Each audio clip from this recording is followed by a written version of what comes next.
Welcome, everyone, to Click Moments and Passionate Pursuits, The Unfolding, where intuitively guided conversations are followed with feral faith, enthusiasm, and joy, bringing new insights, inspiration, and perspectives along the way.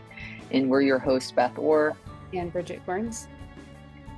And today we're actually processing something mystical, and that's the only way that I can really give an initial introduction for you to determine if this is for you or not. Something that is confusing but magnificent and intriguing, and there's obviously something there, and we're trying to put words around something that is hard to conceive. Yeah. Okay, so we're going to give you a setup of the story of what happened so that you can enter right into this with us. So about a month ago, I was in Peoria, Illinois, and I was doing a 5-day training with a colleague of mine, and it at a location other than who we were training. It was at the local Catholic church, and they had space there because it's a beautiful campus and ample space. And so the day one, I noticed that there were all of these pictures of the history along the wall. And it was, really compelling. Like there was just a lot of, you can tell, pride around their history. So I was intrigued and I kind of leaned in. But this one person in particular seemed to be magnified and raised up. And in fact, there was an entire gift shop around this person and learning more about this person's life. And so I really started to be like, who is this person? And his name was Bishop Sheen. Father Sheen? Bishop Sheen? I'm not a... Fulton J. Sheen. Okay, say it again. Archbishop Fulton J. Sheen. That's his full title and name. Full title. Okay. Just a heads up, I'm not Catholic, so and I grew up Catholic. So. And you grew up Catholic, so intriguing that I was already interested whenever I don't really have a history or I don't really understand the extent of what they're sharing, but I'm drawn to this guy's story. I keep looking at all the pictures. I keep reading because on break, I kept going back and wanting to learn more. In fact, there was a nun in the gift shop that I kept going to talk to because I was like, what is this about? Like, why am I so intrigued? And I know enough and you know enough about our own lives to know that when something's pulling us and we're curious, we don't have to understand at the time. There's something there, right? So we don't try to apply meaning. We just keep leaning in until the meaning presents itself. And then when it does, it's like, that resonates, right?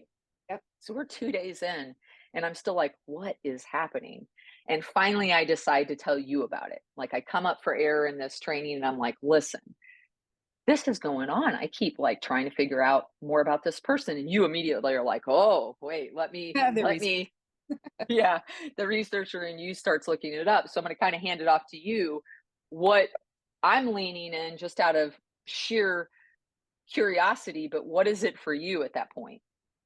Yeah. Well, when you lean into things and you get curious about things and things tug at you, I know something good is coming because you're really astute at hearing and following your intuition when it leads you somewhere.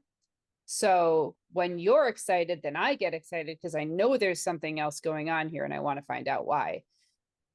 So I believe I just started doing some research into him. And interestingly enough, he had a Rochester connection. And I will put an asterisk on this and say, I love that he is a human and that in his connections and in his past, there are some questions and there's not always a perfect track record because we're humans.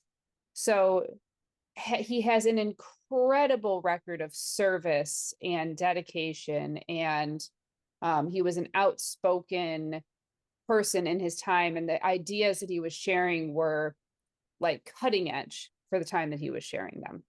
So he had an audience and he used his platform well to serve people. He also had some questions just being part of the Catholic Diocese in Rochester, New York, around some things that occurred here that were not related to him at all.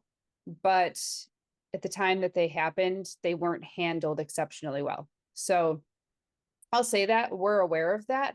We're also aware that we are all human. So none of us have a perfect record of who we are or what we've done. So anyway, I do research and I dig into a rabbit hole on him because I just want to know what it is that's drawing you. And I find out that he had a television show during one of the periods of his service. Do you remember the years that It he was like 1960 to 1967 or something like that. So long time ago. He has this television show, and I'm like, do you want to see if we can find some of the episodes? Because I want to hear him. Like, I want to hear his voice. I want to see his mannerisms. I want to get to know who this person was. Sure enough, they're on YouTube. Someone has lovingly preserved and posted them so others can view them. So I'm like, let's go watch an episode and see what he's all about. And when you said that, something in me goes, yes. When you said, oh, did you know he had a TV show? And I go, yes, maybe I knew that, but not really. That wasn't something that really stood out to me. I mean, I'm sure I took it in those 2 days, but it wasn't something that stood out to me until you said it. And as soon as you said it, I was like, yes. And you said, let's watch the first one, the very beginning. And so we watched it together. And it started with patriotism, which was interesting to me, given there's such a debate about it, what it means in our country at this particular time to be a patriot, right? Mhm. And I was like, ooh, that's super interesting, Yeah. compelling.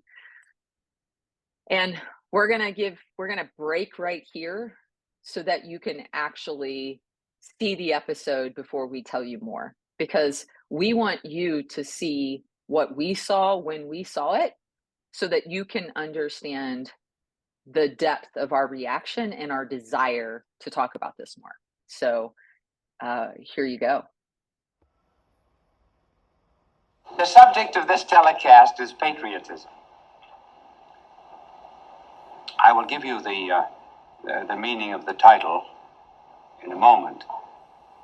This is a story about patriotism in the year 2024. A woman was elected president of the United States. Okay, so we're back. By now, you are like, you may have paused. You may be like, what the heck? Where do I even go with this? What does this even mean? But the bottom line is in 1960, this man who was on the cutting edge of many things in his religion said something that came from somewhere. Mm-hmm. And although what he said was said, if you look at the context, it was actually said as a joke. When you further listen to this, it was just setting up that. But what we know is that when people get information from the collective, we're the ones who give it meaning. When we get downloads, we're the vessels that give it meaning. So we take information and we put it into actual serious content. We utilize it for what we're working on and through us. But it comes through us. And just like he's taking information from, presumably he's connecting with, because of his spirituality, he's connecting with divine energy or universal energy. He presumably got this content or this topic from the universe. I mean, this is what we believe is that if all information and all ideas are out there in the universe and it's nonlinear and past, present, and future have all already happened, then all of that information has to be somewhere. And this person, just like he was collecting and taking information that he utilized in his sermons and in his time with his parishioners, he also was sharing other material in that way. And so this is at least a setup to, and a part of what we believe could be happening is that he's recognizing this as what is happening 64 years later is that there is a moment in time, and in one of our histories, this has happened. There is a woman in 2024 that's elected president. That is in one of our histories. This is what has happened. And he's taken that concept or that idea and said it out loud in a different, not related way. I want to put an emphasis again on what you just said, because it was really cool. And this is in no way us making a prediction. What we're saying is, because all possible outcomes in some timeline play out, then all of that information is universally available to anyone with a consciousness to access. And so it would have been absolutely shocking and impossible in his time for a woman to be elected president. Like, that was unheard of. I'm going to be honest, I don't even know when women got full voting rights, but I feel like it was after this. It's like the 70s. Yeah. So we're talking before that. So for a woman to be elected president is just shocking. But the fact that he pegged this date, and when he received that information, the vessel with which he received it only had context of this would be a joke, because it was so unheard of. That's the context he put it into in this discussion. But then we go and receive this information, and it wasn't as much a holy cow, he's predicting the future, as it was a wow, this is a really clear example of someone is accessing this universal information, this consciousness, and is relaying it in such a public way, and is received with, people are watching and receiving it, and they take him seriously. There are a lot of circumstances in the past and present where other people who get information in this way are not received nearly as well as he was. And also, he didn't say, oh, this is my prediction for 2024. He passed it off as a joke. But wow, does it hit different in September 2024. Yeah. To 64 years after somebody said something, for it was so clearly to me what I was meant to hear. When I was leaning forward and I was leaning in, I didn't feel the need to really know more after that. Although I did go to his grave and I did go down the street and see that. I felt that desire, right? Mm-hmm. But I also was almost acknowledging a human being who is like all of us, who have access to the collective, like who can connect to divine ideas. It almost made me aware of not the power, but the way that it can be mistaken, and the way that the responsibility that we have when we understand something from beyond, to understand it is only through the lens of who we are. That if somebody else has access to the purity of what we believe we heard or thought or saw through their individual lens, they have a beautiful way of expanding what the meaning of that could be. And I think, to the spirit of what we're doing, we call it the unfolding, because there's nothing finite in anything that we're sharing. It may come across as being like, this is a truth, but really we're geeked out on all of it, and we welcome the totality of how it's understood, what we're saying, how it's understood to somebody else, given the uniqueness of who they are. Like, I really believe that. And what this did was, it said, this man literally, like, we're in the year 2024, and he's like, it's 2024 and a woman is elected president. What? We just Holy cow. was dropped. Are you kidding me? What are the chances that 64 years later I would be in the place where you are considering being canonized? Like, this whole setup is about building a case for it, right? Yeah. That's what the whole thing is. Like, way after his death, people are still trying to make a case for this posthumously. Yep. Here I am. What are the chances that that you and I enter into this with this topic, and that we even come across this? Like, I'm sorry, but somebody who doesn't want a woman to be president knows that that was stated in the very first episode and is not talking about it. Hmm. Because they might be thinking it's you know, announcing that that's going to happen and don't want to put that into the universe, right? But the reality is it's bigger than that. This isn't about being right. This is about that information was known, and it got pulled and put through a lens of his own being. Yeah. Right. And it reminded me too that ideas, although invisible, may not have physical form, but they have a vibration or a frequency, and there's somethingness to them. Yep. So even though it's not seen, it still is something in the invisible. So presumably vibration and frequency, which we've talked about, like emotions have frequency, ideas now have frequency. And so once we understand that, this frequency was interpreted through the lens of our material brain and body. It's like further giving evidence to that. This can't be a coincidence.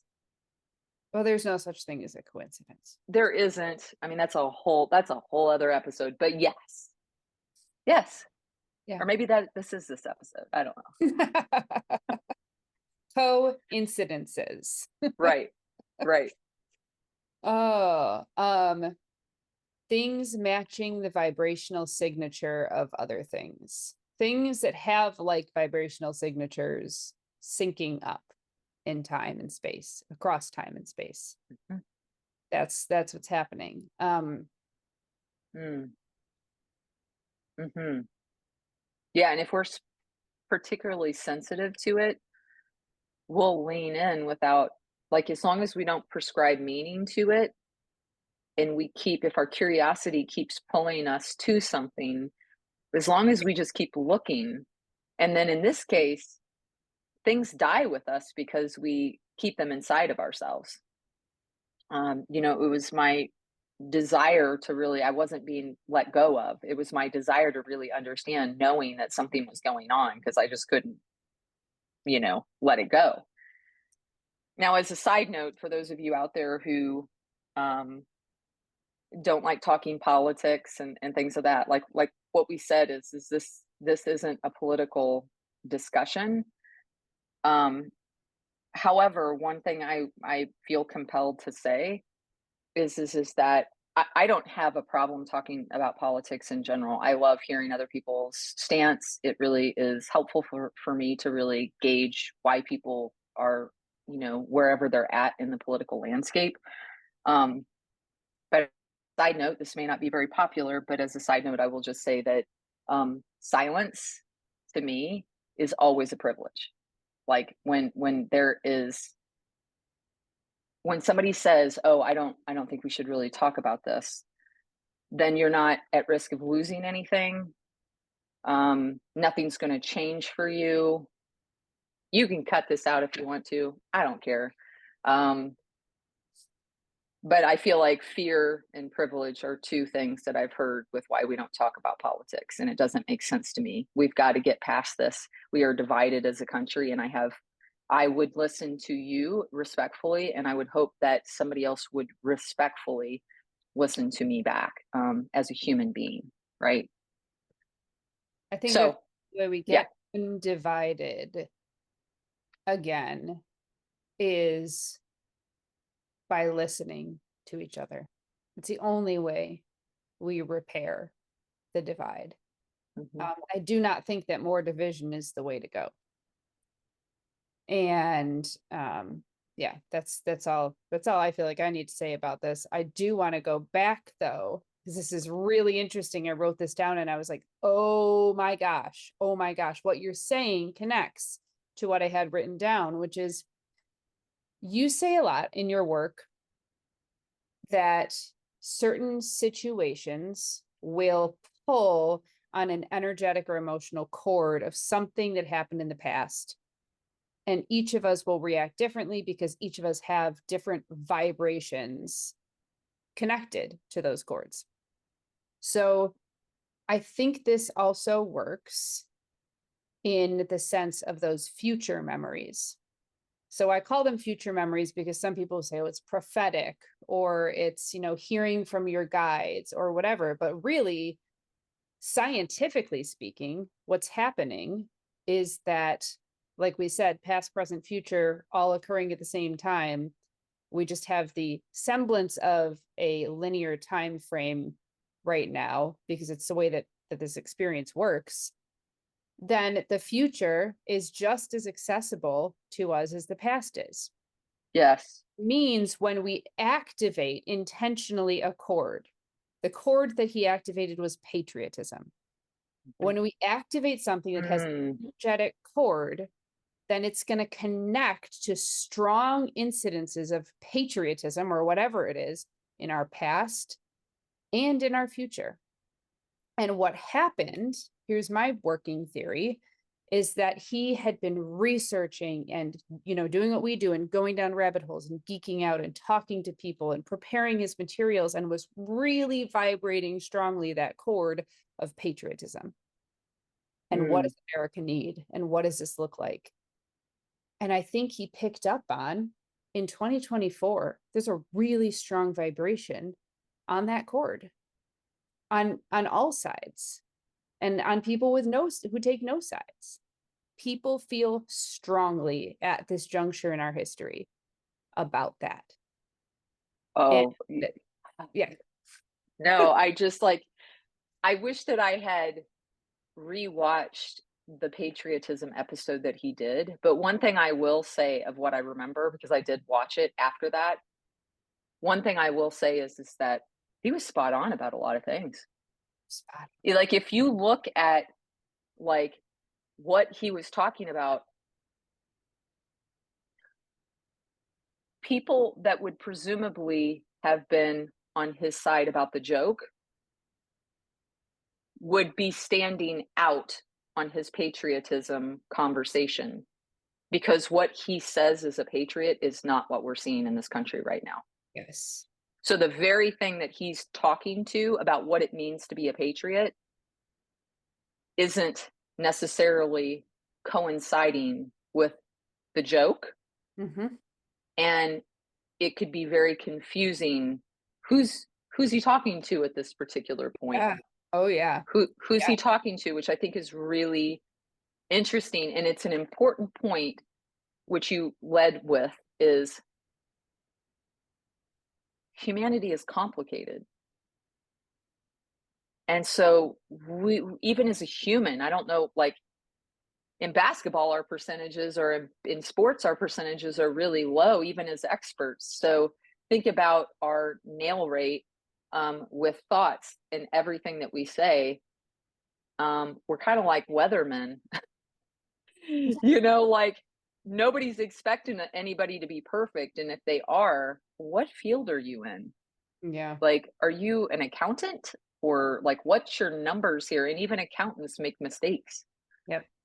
I feel it's really interesting, and I would encourage people to watch more of that episode that we posted because he rattles all sides.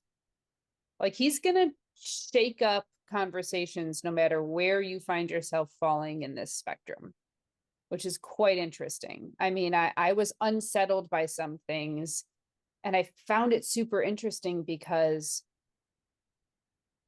what if the path forward to uniting again is all of us getting a bit unsettled? What if it's not all of us feeling really good and positive? What if it's all of us feeling like we're missing the mark and feeling unsettled?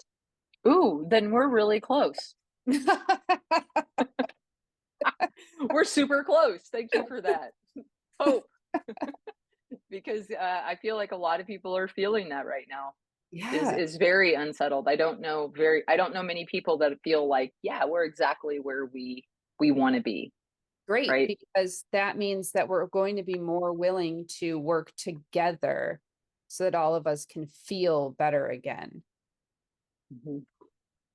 If I we will I all will tell felt you as great. this. Go ahead. Go ahead. I No, go just ahead. think if we all felt great, it wouldn't be fantastic motivation for us to come together and find some common ground. Yeah, and I will say we only have like we can only come out of this as a United States of America, because if we're a divided States of America, which is what we've really turned into, we're not really it's we're not the United States of America anymore. I mean, everybody sees us as the divided States of America, right? And if we stay that way and we have our population, the half that's left, uh, we're in trouble. We're at risk. We're only collectively empowered to be who we are in this world. And if we don't come together, we are at risk. And so we can keep doing this, and we're not going to be relevant anymore. Right. Well, it's Um, easy for predators to attack a pack that's divided. oh, absolutely. Yeah. Yeah. So to me, though, like getting us back to, because we're going to go down a rabbit hole with this, but to me, when you think about this episode and what it does, it starts to really have us go, what is happening? What is it that arbitrary date and piece of information that was so absurd back then would come out now, Yeah. 2 months before the election? Why did I hear this 2 months before an election? Like, it's interesting. I believe that I heard it for um, further evidence of this curiosity that I have about the collective consciousness. Mm. I believe that it's to stimulate some discussion around it for some people because of the lens of who they are. And I've already had conversations with people about this. Some people got hope from it. Some people did consider it to be hope, and that it was it signified the outcome. And the reality is that all outcomes are present, because all outcomes, even us having it or thinking it, makes it true. And so knowing that the present moment, when we say, I just want to unpack this just a second. When we say the past, the present, and the future are all happening at the same time, and all potential past, presents, and futures are happening currently at the same time. And you think, how is that? It's because there is only the present moment. There's only the present moment in which we can act, right? But we can act an infinite number of ways depending on how everybody else is acting in the world Bingo. in an infinite number of ways. And so it makes it complicated now, but we're all responding according to the infinite decisions at any given time, and they're all playing out simultaneously, right? So in one of the universes, a woman is president in 2024. In one of these universes, it has happened, right?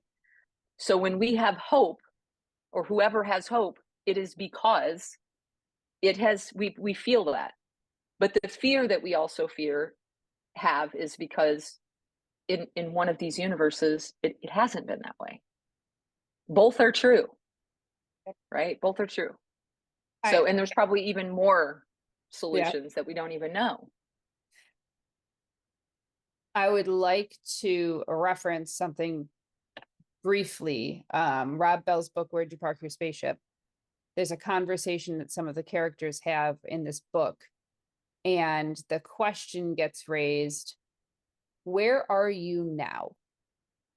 And you would say, I am here, right? And if I happened to pop in on your dinner tomorrow night and ask you the same question, your answer would be, I am here. Here. I'm always here. I'm always here. Every future circumstance, every place comes to you here. You don't go to it. It comes to you right here.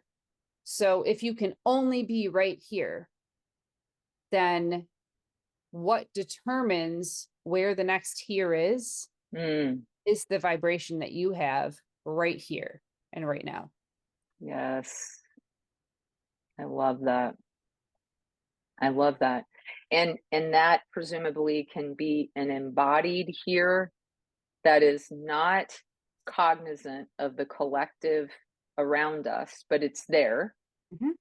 Or it can be a here that is absolutely connected and open to the consciousness around us. And so it's us here in this physical world, or us here in the physical world with the invisible beyond. But both are true. Yeah. Right. And so this is where, when we're open to the universal's guidance, input, and in fact, not even open to, but when we're just wired to it, then some of these topics that are not related to now and are not related to our past, but just as equally related to our future, are going to come to us. Mm-hmm. And our responsibility, I feel like, is to honor the out of context information and way that we share anything that we share at any given time when we're here.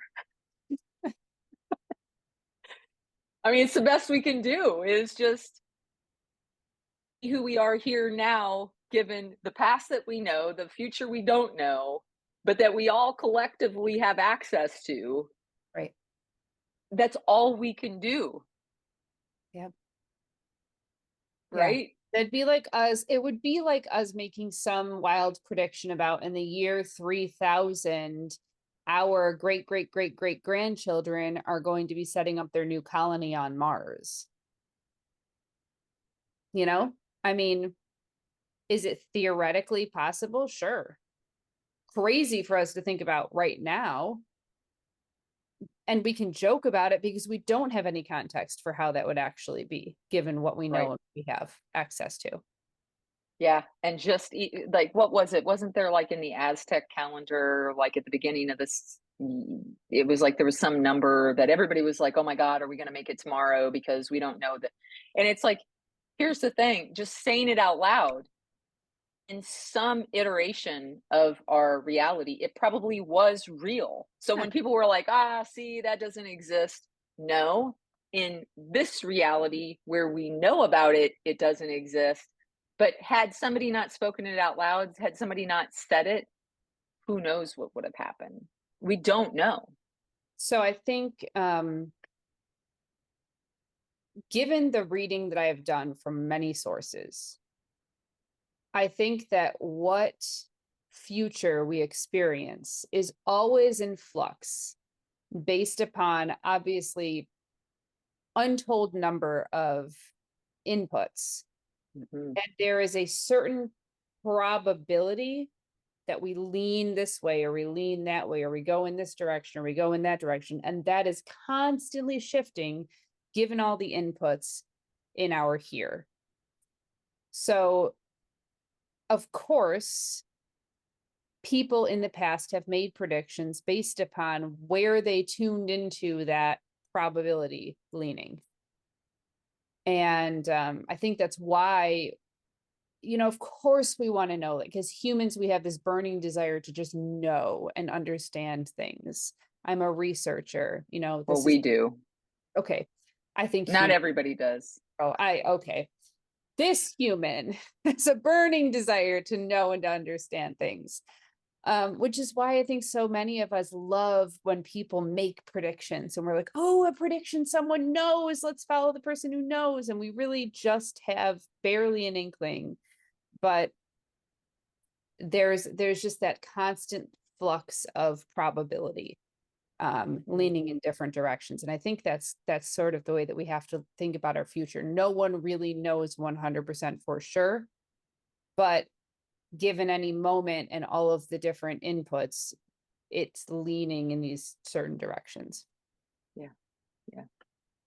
I think the last thing I want to say about this is that just to continue to be aware that, and to really drive this point home, that anytime we have an epiphany, it comes from somewhere. It's not ours. Every epiphany I've ever had, I know it's not mine. It just comes through me and I'm willing to say it. I'm also aware that somebody else somewhere else may have had that same epiphany. Mm-hmm. And it's like wind. And it rushes through somebody else, and somebody, it's in them, it goes through them, it's passing. Just like some idea that we heard and we vaguely remember months ago. I vaguely remember somebody saying that, but it didn't impress us and it didn't stick with us. So what struck me with this was how nothing I say is mine.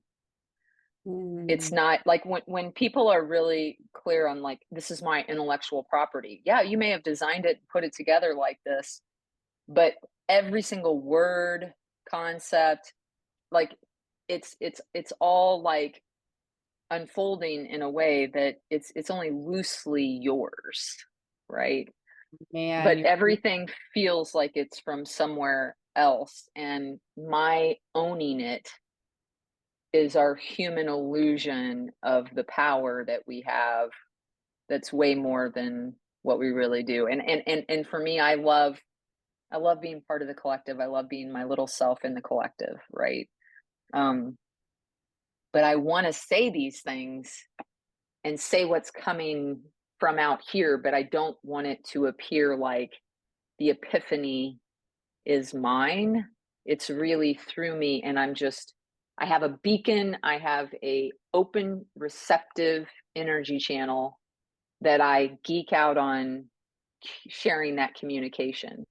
But I believe anybody else that's listening could develop it also, if they haven't already, and could hear the same download, and you provide a different context and meaning that could be helpful to our collective unfolding. Wow. I just want to add that, what's the word that people always use when they say, oh, where did you get this idea? Or where did you come up with that concept? And they're like, oh, I was inspired. And the word inspiration or inspire comes from inspirare, but it means I was indwelt by spirit. I received divine guidance. That's what inspired means. It means something came through me that was not from me. So I mean, just that's the best language we have for it. And I think that was archaic, but it's true. Like, they were on to something. Yeah, it's a narcissist's worst nightmare. You can't trade credit for anything. Nope. You're just sharing to the best of your ability, given the organization and structure of your unique brain and your unique experiences. Or your antenna. Yeah, absolutely. So anyway, we'd love to hear your thoughts on more of what this could be, more pieces of this experience from your line of sight. Just reach out to us, email us, put some comments in, and we're just excited to continue this dialogue. It's what we can definitively say is it's not a coincidence. For 64 years later, for this to come up, a statistician would love to tell you the infinitesimal probability of this being a coincidence. Yeah. right? It's like almost non-existent. So it means something. Mhm. Special thanks to Asheville artist Melissa Moss for our cover art. You can learn more about Melissa at melissamossart.com. And thank you to Cloud Cult for their intro and outro music from their song There's So Much Energy in Us. Find out more about them at cloudcult.com. And to our listeners, thank you for being on this unfolding journey with us. We wish you peace, love, and light.